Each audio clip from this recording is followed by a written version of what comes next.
오늘 이 시간 우리에게 주시는 하나님의 말씀은 에베소서 6장 1절에서 3절까지의 말씀입니다. 제가 가진 성경으로 신약 성경 316면에 있습니다.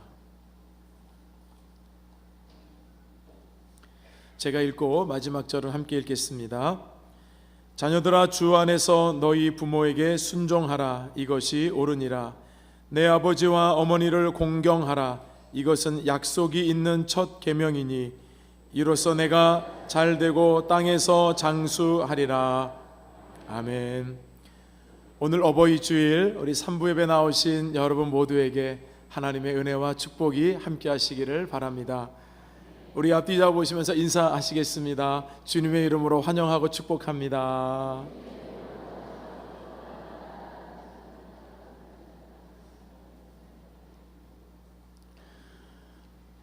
오늘은 어버이 주일입니다. 부모님 되시는 모든 분들께 평생 수고하심에 하나님의 격려와 은혜가 함께 하시기를 바랍니다. 또한 이미 부모님을 사랑하고 또 섬기고 싶지만 이 땅에 계시지 않는 우리 자녀분들에게는 하나님의 위로하심이 함께 하시기를 바랍니다. 오늘 설교는 자녀된 우리들 그리고 동시에 부모된 모든 분들이 들어야 할 하나님의 말씀입니다. 말씀을 통해 하나님께서 들려주시는 음성을 들음으로 큰 은혜가 있으시기 바랍니다. 여러분은 이번 주 어버이날을 어떻게 보내셨습니까? 어버이날이 되면 부모님들이 자녀에게 받고 싶은 선물 순위를 인터넷 매체들이 앞다투어서 발표를 하는데요, 올해도 어김없이 발표를 했습니다. 부모님들이 자녀들에게 받고 싶은 선물 1위가 뭐였을까요? 뭐니 해도 현금이었습니다. 요즘에는 참 상술이기도 한데요, 이 꽃다발에 돈을 말아서 드리는 현금 꽃다발이 여전히 유행하고 있다고 합니다. 반면에 여러분, 부모님들이 자녀들로 하여금 받고 싶지 않은 선물도 발표를 했습니다. 1위가 책이었습니다. 그 이유가 뭔가 봤더니 재밌더라고요. 열심히 사시라고 하는 압박감 때문에. 두 번째는 케이크였고요. 세 번째는 돈이 안 들어있는 꽃다발이었습니다. 사실 부모님들께서는 자녀에게 받고 싶은 선물은 현금을 받으면 좋고 또 받지 않아도 그냥 넘어갈 수는 있지만, 아마도 가장 받고 싶어 하는 것은 이 자녀들의 정성이 담긴 그 존중하는 마음이 아닐까 생각이 듭니다. 평상시에는 전화도 별로 잘 안 하고 또 찾아뵙지도 않다가 그날만 잠시 뭔가 잘 해드리려고 하는 것을 원하시는 부모님은 안 계시리라 생각합니다. 제가 여러분 설교를 준비하면서 몇 년 전 봤던 영상이 떠오르는 거예요. 그래서 과연 그 영상이 아직도 있을까 인터넷 검색을 이렇게 하다 보니까요, 다행히도 찾게 되었습니다. 이미 천국에 가 계시지만 건강 박사로 알려진 황수관 박사님이 TV에 나와서 이렇게 강의하던 중에 예화를 하나 들었는데, 그게 그때 제 마음에 깊이 와닿아서 다행히도 찾아서 여러분들에게 좀 보여드릴 수가 있을 것 같습니다. 영상을 잠시 보신 후에 말씀을 이어가겠습니다. 제가 이 영상이 기억이 나가지고요, 어린 자녀가 같은 질문을 23번이나 할 때도 아빠가 짜증내지 않고 그 모습이 너무 사랑스러워서 마음으로 이렇게 안아주었다는. 근데 어느덧 그 아버지가 나이가 들어서 이렇게 연세가 많아지셨고 또 어린 그 아이는 커서 아빠가 되었는데, 같은 장면이 생각이 돼서 저게 뭐냐 물어봤을 때 3번 물었다고 그렇게 화를 내고 있는 그 아들의 모습을 보면서 이 아버지가 참 슬펐다는 그런 내용이 아니겠습니까? 어떻게 보면 우리의 모습이 이 예화에 투영이 되어 있다고 생각이 듭니다. 그러나 여러분, 성경 말씀이 오늘 우리에게 어떤 말씀으로 교훈하고 있는지 우리 말씀을 깊이 경청하면서 하나님께서 여러분 모두에게 들려주시는 그 음성을 들을 수 있기를 바랍니다. 우리 1절 말씀을 함께 자막으로 읽어보겠습니다. 자녀들아, 주 안에서 너희 부모에게 순종하라. 이것이 옳으니라. 여러분, 바울은 자녀된 분들에게 이렇게 권면하고 있습니다. 자녀들아, 주 안에서 너희 부모에게 순종하라. 여러분, 저는 이 말씀을 묵상하는데요, 성경에 두 장면이 떠올려졌습니다. 하나의 장면은 아브라함과 이삭에 관련된 이야기였는데요, 존 휴스턴이라는 이 감독이 예전에 영화를 만들어서 천지창조, 이게 1986년에 개봉이 됐거든요. 이 천지창조의 이 영화의 이 하이라이트가 뭐냐면요, 아브라함과 이 아들 이삭이 모리아 산에 가는 거예요. 여러분 내용 아시겠지만 하나님께서 이 독자 이삭을 주셨잖아요. 근데 이 사랑하는 이 아들을 하나님께서 모리아 산에서 바치라고 하니까요, 이 아브라함의 마음이 왜 안 힘들었겠습니까? 그럼에도 하나님의 말씀이기 때문에 이른 아침 일어나서 모든 걸 준비해서 아들을 데리고 모리아 산으로 가잖아요. 그리고 그 모리아 산에 올라가서 번제단에다가 양을 올려놓는 것이 아니라 자기 하나밖에 없는 그 독자를 그 위에 올려놓고 하나님 말씀하셨기 때문에 칼을 들어서 아들을 죽이려고 합니다. 그때 하늘에서 여러분 음성이 들리죠. 아브라함아 아브라함아 하면서 그 하나님께 그 귀한 순종을 드렸던 그 마음을 하나님께서 받으시면서 순양이 준비되어 있으니 그것을 바치라고 하나님 하십니다. 그래서 이삭이 살고 이제 그 순양 준비했던 것을 하나님께 번제로 드리잖아요. 근데 그 영화는 거기서 끝나지 않고요, 그 아브라함과 그 아들 이삭의 장면을 어떻게 마무리하냐면, 그 하나님께서 아브라함과 이 이삭의 순종을 받으시니까 너무 기쁜 거예요. 그래가지고 영화 감독은 그 모리아산 위에서 이 아브라함과 이 아들 이삭이 두 손을 마주 잡고요, 빙빙 돌면서 즐거워하는 그런 모습을 영화의 장면에 보여주는데, 그게 여러분 제 마음에 그렇게 깊이 남는 거예요. 하나님의 말씀에 끝까지 순종하려고 하는 그 아브라함의 모습이요, 그리고 아버지의 그 영적 권위에 순종해서 그 젊은 나이에 아버지가 자기를 죽이려고 하는 거 뻔히 모르겠습니까? 도망갈 수도 있고 핑계댈 수도 있지만 그 아버지의 영적 권위에 순종해서 그 자리에 꼼짝없이 누워있어 순종하고 있는 그 이삭의 모습을 보면서, 야, 아브라함의 하나님을 향한 순종, 그 아버지에 대한 영적인 권위를 인정하면서 따르고 있는 그 이삭의 순종, 얼마나 아름다운지, 그 감독이 그 모리아산에서 그 아버지와 아들이 함께 뛰노는 모습을 그려놓은 것은 정말 마치 그 장면이 그대로 연출된 것처럼 그런 깊은 감독을 받은 적이 있었습니다. 여러분, 이 주 안에서 너희 부모에게 순종하라고 하는 이 계명은 상호 보완적인 또 상호적인 계명이에요. 이게 무슨 말이냐면, 부모가 자녀에게 뭐 어떻게 하든지 상관없이 모든 자녀들은 부모님을 공경하라고 하는 그런 단순한 의미가 아닙니다. 자녀가 부모를 공경하는 것처럼 부모도 자녀를 존중하라고 하는 뜻을 이 말씀에 그대로 담고 있어요.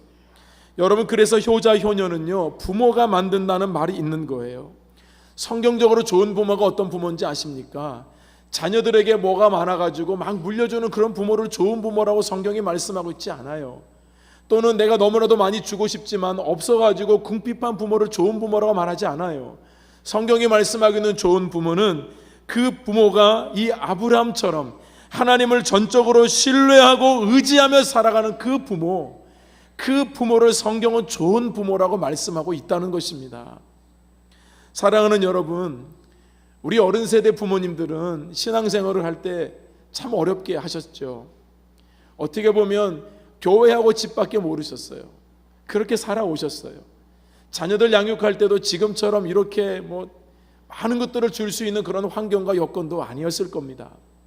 그렇기 때문에 교회 앞에 충성하고 또 열심히 주의 일을 감당할 때마다 내가 하나님 앞에 이렇게 헌신하고 열심을 다하고 순전한 마음으로 하나님께 순종하면 적어도 하나님은 내 자녀를 책임져 주실 것이라는 큰 믿음 하나로 우리 어른 세대들은 살아오셨던 거예요. 하나님의 말씀에 순종하는 것이 말로 되는 것이 아니라 그 삶으로 보여주면 그 자녀들이 그대로 그 순종을 이어받아서 하나님을 섬기게 되는 그 여러분 축복의 이 선순환이 이루어졌기 때문에 한국교회가 지금까지 복을 받은 거 아니겠느냐고요. 저는 이 아브라함과 이 이삭의 이 아름다운 모습이 우리 국민의 모든 가정들마다 동일하게 이어지기를 주님의 이름으로 축원합니다. 두 번째는 노아에 관련된 이야기인데요, 여러분 창세기 9장에 보면 이 홍수 후에 노아가 포도나무를 심어요. 그리고 이 포도나무에서 나온 이 소산을 가지고 포도주를 만들어서 먹게 되었나 봐요. 먹는 것까지는 괜찮았는데 어쩐 이유인지 장막에서 벌거벗게 되었습니다. 이 사건이 일어나기 전에 성경이 노아를 어떻게 평가하고 있느냐면요, 창세기 6장 9절 말씀을 함께 읽어보겠습니다. 이것이 노아의 족본이라. 노아는 의인이요 당대의 완전한 자라. 그는 하나님과 동행하였으며. 여러분 세 가지로 표현하죠. 노아는 의인이었습니다. 노아는 당대의 완전한 자였고요, 하나님과 동행하는 자였습니다. 여러분, 거의 완벽남 아닙니까?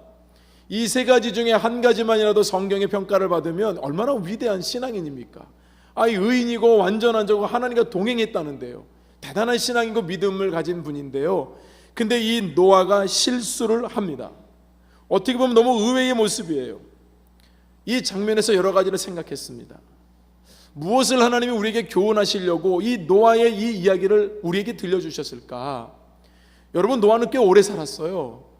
그 인생 가운데 수많은 일들이 많이 있었을 텐데요, 얼마나 하나님 앞에 이렇게 충성하고 헌신했습니까? 그런 이야기만 담아도 아마 굉장히 많은 분량을 차지했을 거예요. 그런데 그 노아의 인생에 있어서 그 짤막한 실수요, 그 포도주 때문에 취해가지고 장막에 누워가지고 하체가 벗겨진지도 모르게 그 있었던 수치스러운 장면을 왜 성경이 기록해서 우리에게 들려주고 있느냐고요. 여러분, 이유가 있어요. 성경은 지금 노아에게 초점을 맞추는 것이 아니고요, 그 노아의 행위로 말미암은 세 자녀의 영적인 태도에 성경은 초점을 맞추고 있습니다. 자, 여러분, 때로는 자녀들이 부모님들에게 하소연하기를, 엄마 아빠는 교회에서는 그렇게 천사처럼 하고 왜 집에 와서는 그러냐고 자녀들이 그렇게 얘기할 때가 있어요. 여러분, 자녀들 잘 들으셔야 돼요. 부모님 완벽한 사람 없어요.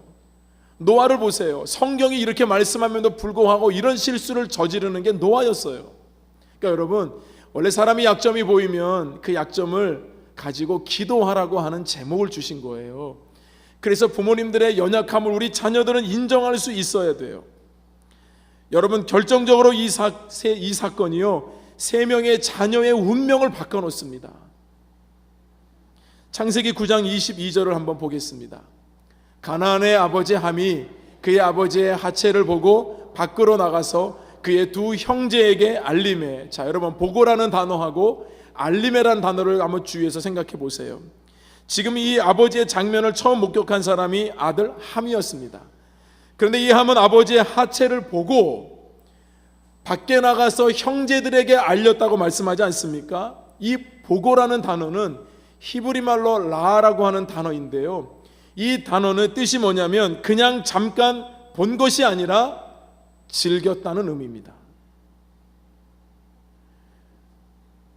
그 짧은 순간에 즐기면서 그 짧은 순간에 이 마음을 가지고 이 아버지를 비난하듯이, 그 아버지의 실수하는 모습을 마치 즐기듯이, 여러분, 그렇게 바라보았다는 그 단어가 바로 라라는 단어예요. 아버지가 그렇게 하는 모습을 보면서 깜짝 놀래가지고는 빨리 뛰쳐나온 것이 아니었단 말입니다. 이 라라고 하는 단어가 창세기에 여러 번 쓰이는데요, 에덴 동산에서 하와가 선악과를 본즉 이렇게 되어 있어요. 이 본즉이라는 단어가 라라는 단어인데, 여러분, 하와가 그냥 선악과를 보고 끝난 것이 아니었습니다.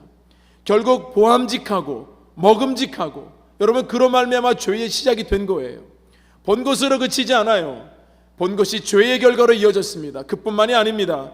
창세기 6장에도 보면 하나님의 아들들이 사람의 딸들의 아름다움을 보고, 여러분, 아름다움을 본 게 뭐가 문제가 있겠습니까?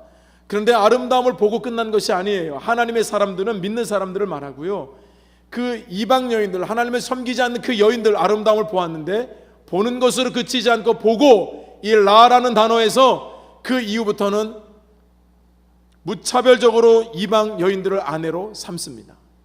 죄로 이어졌다는 말씀이에요. 함은요, 아버지의 수치를 가리기보다는 그대로 드러나고, 심지어는 자기 형제들에게 마치 어떤 특별한 이유를 본 것처럼, 자기만이 즐기기에는 아까운 것처럼 자기 형제들에게 자랑스럽게 이 수치스러운 일을 재미삼아 알렸다는 것입니다. 그러나 여러분, 셈과 야벳은 조금 달랐습니다. 이 얘기를 들은 다음에 이 셈과 야벳이 어떻게 했는지 성경 창세기 9장 23절 함께 보겠습니다. 셈과 야벳이 옷을 가져다가 자기들의 어깨에 메고 뒷걸음쳐 들어가서 그들의 아버지의 하체를 덮었으며 그들이 얼굴을 돌이키고 그들의 아버지의 하체를 보지 않았더라. 여러분, 어떤 차이가 있는지 아시겠죠? 함은 그 아버지의 실수를 보고 자기 형제들에게 알렸다고 되어 있지만, 그 이야기를 들은 셈과 야벳은 오히려 옷을 준비해서 뒷걸음을 쳐서 아버지의 하체를 덮어드리고, 그리고 아버지의 하체를 보지 아니하였더라 성경이 기록합니다. 여러분, 이것이 이 노아의 실수를 통해서 세 자녀가 보여주고 있는 영적인 태도를 우리에게 그대로 보여주고 있습니다. 여러분, 노아가 술에서 깼습니다. 도대체 어떤 일이 일어나는지 이제 알게 되었습니다. 함이 자신에게 어떻게 했는지, 셈과 야벳이 어떻게 했는지 다 알게 됐습니다. 여러분, 창세기 9장까지는요 하나님이 죄악으로 말미암아 인간을 저주하는 말씀은 나오지만요 사람이 사람을 저주하는 말씀은 안 나오는데, 이 일로 인하여서 노아가 자기 자녀를 축복하고 저주하는데 첫 번째 사람이 사람을 저주하는 이 일이 바로 지금 우리가 보고 있는 이 사건 때문이었습니다. 결국 여러분, 이 함은 노아가 저주를 합니다. 여러분, 아버지가 아들을 저주하는 게 이게 말이 됩니까? 그런데 셈의 영적인 태도는 언제나 아버지를 대하는 태도는 그러했던 거예요. 만약에 여러분, 노아가 그 잘못 하나 가지고 그냥 아들을 저주할 수는 없잖아요. 그리고 하나님이 여러분 어떤 분이십니까? 상황을 다 알고 계시잖아요. 그런데 놀랍게도 하나님은 노아가 축복하는 대로 축복을 해주셨고, 노아가 저주하는 대로 그대로 그 말씀이 이루어지도록 하셨다는 것이 중요합니다. 사랑하는 여러분, 이 일을 우리에게 가감없이 보여주는 이유는 자녀들에게 하는 교훈이에요. 부모님의 약점을 인정하고 하나님의 창조 섭리인 우리 자녀들이 부모를 공경하고 존중해야 함을 지키라는 것입니다. 이것이 성경이 말씀하고 있는 순종의 의미예요. 성경은 여러분 여기서 그치지 않습니다. 더 적극적으로 우리에게 말씀을 주고 있는데, 그게 레위기 19장 3절에 있는 말씀이에요. 함께 읽어보겠습니다. 너희 각 사람은 부모를 경외하고 나의 안식일을 지키라. 나는 너희 하나님 여호와이니라. 여러분, 부모님을 경외하고 나의 안식일을 지키라. 아니, 부모님을 경외하는 거하고 안식일을 지키는 거하고 무슨 연관성이 있어요? 근데 분명히 레위기 말씀은 이 두 가지를 같이 기록하고 있거든요. 이유가 있는 거예요. 여러분, 우리가 부모님에게 잘못하고 있는 것이 뭔지 아십니까? 이번 주 수요일 날 어버이날을 보냈습니다. 수요일 날이었기 때문에요. 교회는 2번의 예배가 있어서 저도 부모님을 직접 찾아뵙지는 그날 못했지만 저희 교회 어르신들을 찾아뵀어요. 요양 센터에 계시는 우리 어르신들 찾아뵙고요, 또 우리 복지관에 있는 우리 어르신들 찾아서 인사를 드렸어요. 마음이 그렇게 여러분 기쁘더라고요. 근데 여러분 아시겠지만 그날 곳곳 식당들은요 예약으로 가득 차 있었습니다. 다 이제 자녀들이 이제 부모님 모시고 식사하려고 하는 거겠죠. 이제 자녀들이 좋은 갈비집에 여러분 예약을 이제 해놨는데요, 그 어머님은, 그 부모님은 이 틀니 때문에 이런 걸 씹지 못한대요. 근데 지들이 먹고 싶은 거 여러분 예약해놔가지고 엄마 아빠는 드시도 못하는데 지들이 그렇게 고기를 잘 뜯더래요. 여러분, 자녀들은 부모님에게 뭔가를 해드려야 효도라고 생각하는데요, 잘 들어보세요. 성경은 그렇게 말씀하고 있지 않습니다. 성경은 부모의 존재를 가볍게 여기지 말고 무겁게 여기는 것이 효도라고 말씀하고 있어요. 부모의 존재, 여러분 공경하다는 말은요 히브리어로 카바드라는 뜻인데요, 이게 무겁게 여기다, 존중히 여기다는 뜻을 가지고 있어요. 부모님의 존재, 부모님의 삶의 발자취와 여정을 무겁게 여기고 존중히 여기라는 말씀입니다. 여러분, 우리나라에 최근에 신조어들이 많이 생기는데요, 저도 이 단어가 아직은 좀 낯설더라고요. 할바, 할마라는 단어가 있어요. 할바가 뭐냐면 할아버지와 아버지를 합성한 단어예요. 할마는 뭘까요? 할머니와 엄마를 합친 말이 할마예요. 왜 이런 단어가 생겼는가? 자녀를 여러분 결혼시켜서 이제 보냈더니 이제 자녀를 또 낳잖아요. 그러면 그 육아를 누가 책임져요 요즘에? 할바들이요, 할마들이요. 이 황혼 육아가 우리나라에 지금 많아지면서 육체적으로 정신적으로 질병을 얻는 손주병이라는 단어가 여러분 우리나라에 생긴 거예요. 손주를 보는 것도 즐겁고 행복하지만 그 어린아이들 안아줘야죠, 또 눕혀줘야죠, 또 업어줘야죠, 먹여줘야죠. 그러다 보니까 우리 어른들이 손목, 허리가 안 아픈 곳이 없다는 거예요. 그로 인해서 건초염, 관절 질환, 골다공증 등등 수많은 질병들로 우리 어른들이 시달림을 당하고 있다, 그런 얘기예요. 여러분, 실제적으로요 미국 하버드대 연구팀이 4년간 일주일에 9시간 이상 손주를 보는 60세를 전후한 분들 10,000명을 조사했더니요, 손주를 보지 않는 그 분들하고 비교를 해봤더니 손주를 보는 분들이 심장병 발병이 그렇지 않은 분보다 55%나 높대요. 나 오늘부터 다시는 손주 안 보겠다, 여러분 그러지는 마시고요, 이게 서로 균형을 이루어야 될 것 같아요. 자녀들의 입장에서는 부모님이 꼭 내 자녀를 돌봐준다고 해서 부모님께 잘해드릴 게 아니죠. 내 자녀보다 중요한 것은 부모님이에요. 그리고 또 형편이 안 돼서 못 봐준다고 너무 섭섭해하지 말고 부모님의 삶의 자리를 잘 이해해드리는 우리 자녀들이 되면 좋겠어요.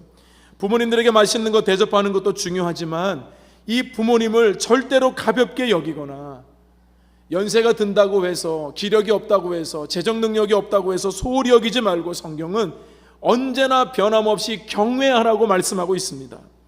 여러분 말씀드렸잖아요. 공경하다는 카베드인데요, 이 공경하라는 단어를 뛰어넘어서 경외하라. 여러분 하나님을 경외하라는 말 우리 많이 들었잖아요. 하나님은 이 부모님에게 대해서만큼은 경외하라고 하는 야레라고 하는 단어를 썼습니다. 그러니까요, 이 부모님을 경외하는 것과 안식일을 지키면서 하나님을 경외하는 것은 별개가 아니라고 말씀하고 있는 거예요.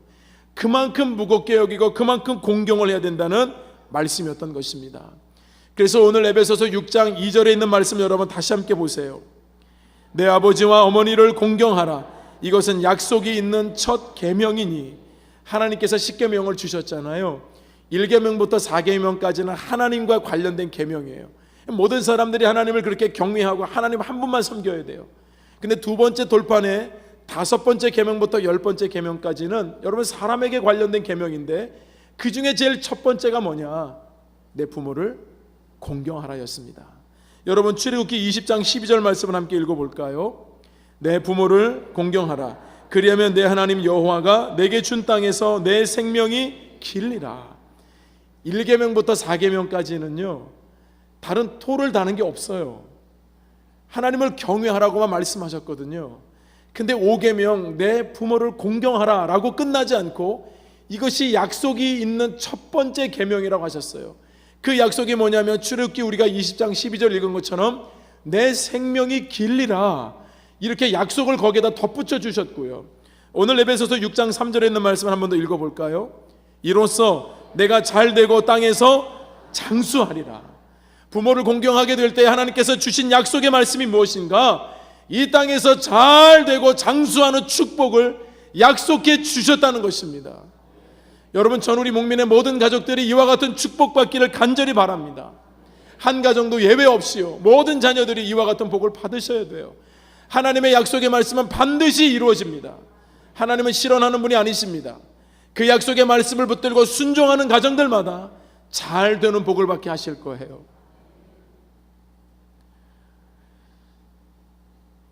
우리 사랑하는 목민의 교우 여러분, 저는 오늘 한 가지를 좀 부탁을 드리고 싶습니다. 웨스트민스터 대요리 문답 124번에 보면 이런 질문이 있습니다. 제5계명에 있는 부모는 누구를 뜻하는가? 이렇게 답변합니다. 혈육의 부모뿐 아니라 나이와 은사에서 모든 윗사람과 특히 하나님의 규례에 의해 가정, 교회, 국가를 막론하고 권위에 있는 자들을 뜻한다. 우리가 부모만 공경하라고 해서 부모님만 볼 게 아니고요, 교회 공동체 안에 우리가 있는 많은 어르신들을 보라는 거예요. 제가 한 가지 부탁드릴 것이 뭐냐면, 우리가 어버이주일이기 때문에 제가 이런 권면을 좀 드리고 싶었습니다. 저는 우리 교회가 이런 교회가 되기를 소망합니다. 어떤 교회냐면요, 어르신들을 잘 공경하는 교회예요. 이것은 윤리와 도덕의 문제가 아닙니다. 이건 신앙의 문제입니다. 육신의 부모님들이 천국에 가셔서 안 계신 분들 계시죠? 여기 계신 우리 교회의 어른들이 우리 부모님과 다름이 없어요. 제가 말씀드렸잖아요. 저도 부모님이 계시는데요, 목회 때문에 찾아뵙지 못할 때도 있지만 저는 우리 교회 어른들 찾아뵙고 여러분 그분들 카네이션 달아드릴 때요, 내 부모님께 달아드린 것과 다름이 없었어요. 마음이 너무 기뻤어요. 그분들도 너무 기뻐하셨어요. 여러분, 교회는 우리 어른들을 잘 섬기는 교회가 돼야 돼요. 그리고 어른들은 우리 젊은 세대들을 축복해주는 그런 축복이 언제나 끊이지 않아야 돼요. 그래서 이 두 가지가 균형을 이루는 거예요. 저는 이렇게 권면해요. 우리 어른들에게 공손하게 인사를 잘하는 교회가 되기를 바랍니다. 레위기 말씀에 보면 샌머리, 흰머리 앞에서는 일어나라고 돼 있어요. 성경에 기록한 말씀이에요. 어른들을 공경하는 교회가 건강한 교회예요. 그래서 저는 이 어버이 주일을 맞이해서요, 내 부모에게 순종하고 공경하라. 이것은 내 육신의 부모뿐만 아니라 우리 교회 공동체에 함께 있는 우리 귀한 부모님과 같은 우리 어르신들을 죽게 하듯 잘 돌보고 섬기고, 내 육신의 부모님은 혹시 안 계신다 하더라도 그 어른들을 그와 같이 섬기고, 여러분의 육신의 부모님이 지금 살아생전에 계신다고 한다면 오늘 말씀을 기억하시고 여러분 부모님을 공경할 수 있기를 바랍니다. 부모님의 말씀에 순종하시기를 바랍니다. 따라서 약속이 있는 이 첫 계명, 이 약속의 말씀대로 이 땅에서 잘 되고 장수하고 하는 일마다, 여러분들이 계획하는 모든 일들마다 아름다운 열매를 약속의 말씀으로 이루어지게 되는 축복을 받기를 주님의 이름으로 축원합니다.